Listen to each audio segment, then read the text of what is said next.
धर्म में जैसे ही पूछा है। सुखदेव जी महाराज परीक्षित को समझा करके बोले हैं कि जिस समय कर्ण का नाम लिया है रुकम ने, तो महाराज भीष्म ने जवाब दिया है, जिसकी कुल जाति गोत्र का कुछ पता नहीं है, ऐसे शूद्र के साथ में अपनी रुक्मणी का विवाह नहीं करूंगा। ऐसे शब्दों को कहा। रुकम ने जवाब दिया, तो फिर किसके साथ में करोगे? एक और मेरे मन में आ रहा है, दंत वक्र के साथ में कर दो।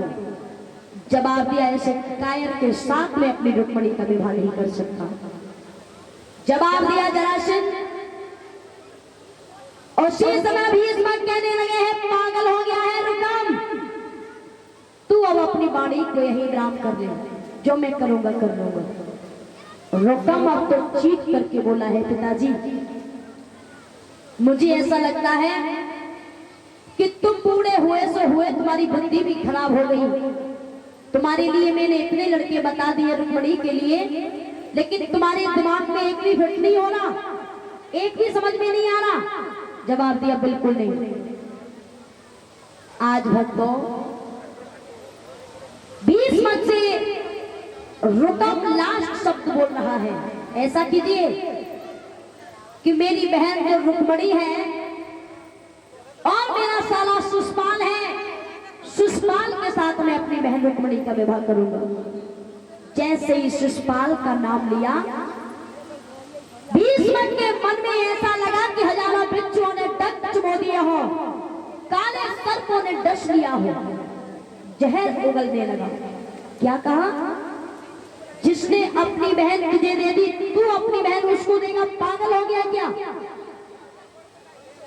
ऐसे शब्द सुनकर के आज रुकम ने जवाब दिया है, ये तो बदला है। अरे मैंने उसकी बहन ले ली, अब अपनी बहन उसको दे दूंगा, बराबर हो जाएंगे। शंका की बात क्या है इसमें? जैसे इतने शब्दों को सुना है, भीष्म के एकदम तलवार खींच करके आगे के लिए बढ़े, और जैसे ही तलवार खींच के आगे बढ़े, तो रुकम ने तलवार को पकड़ लिया, कलाई को पकड़ लिया, ठहर जाओ। और वही काम किया जो भोजराज कंस ने किया था। कलाई पकड़ करके गद्दी से नीचे खींच के जेल में डलवा दिया, चले जाओ, अब मैं कर लूंगा जो कुछ भी करना है। भीष्म जेल में डलवा दिया, रुकम गद्दी पर बैठ गया, चारों तरफ ढिढोरा पिटवा दिया, जो मैं करूंगा वही होगा। सारे लंगर में त्राहे त्राहे होने लगी। धीमे धीमे समय बीतने लगा। आज रुकम अपने साले सुष्पाल के लिए पत्र लिखने लगा है, और खुले शब्दों में लिख दिया है,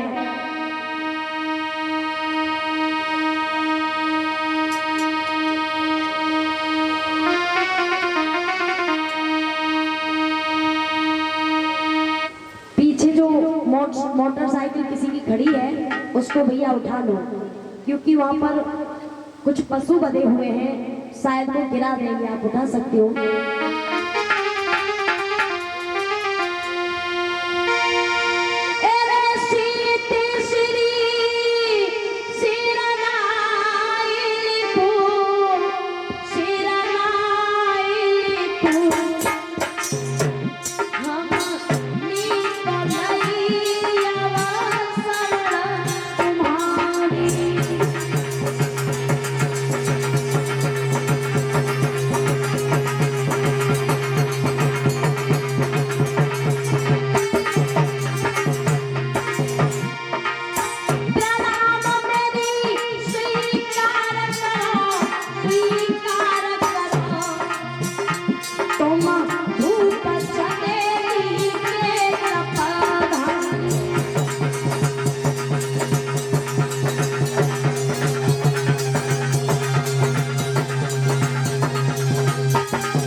अब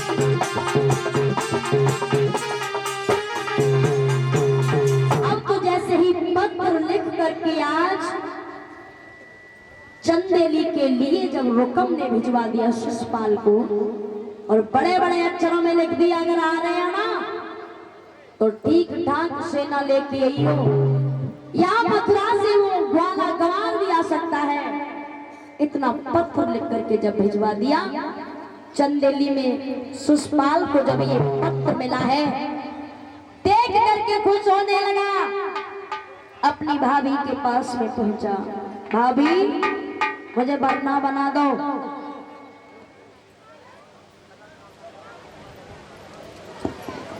जैसे इतने शब्दों को कहा, जवाब दिया है भाभी मुझे वरना बना दो। वरना बन के कहा जा रहे हो? विवाह करने। अरे लला, इतनी जल्दी विवाह करने कहा जा रहे हो? जवाब दिया, तुमको पता नहीं है मेरे जीजा ने मेरे लिए पत्र भेजा है और उसमें लिखा है कि वो अपनी बहन रुक्मणी का विवाह मेरे साथ करना चाहते हैं। जैसे इतने शब्द सुने हैं, रुक्मणी रुक्मणी, अरे पागल हो गए हो क्या? तुमने अपनी बहन उनके लिए दे दी, वो अपनी बहन रुक्मणी तुम्हें देंगे? जवाब दिया, हाँ यही तो बात है, ऐसे जीजा हर किसी की होने चाहिए। जैसे ही भाभी ने इतने शब्दों को सुना है शिषपाल के मुखारबिंद से, तो इतनी तेजी से हंसी, इतनी तेजी से हंसी कि मांड की सबरी नसें चटकने लगी।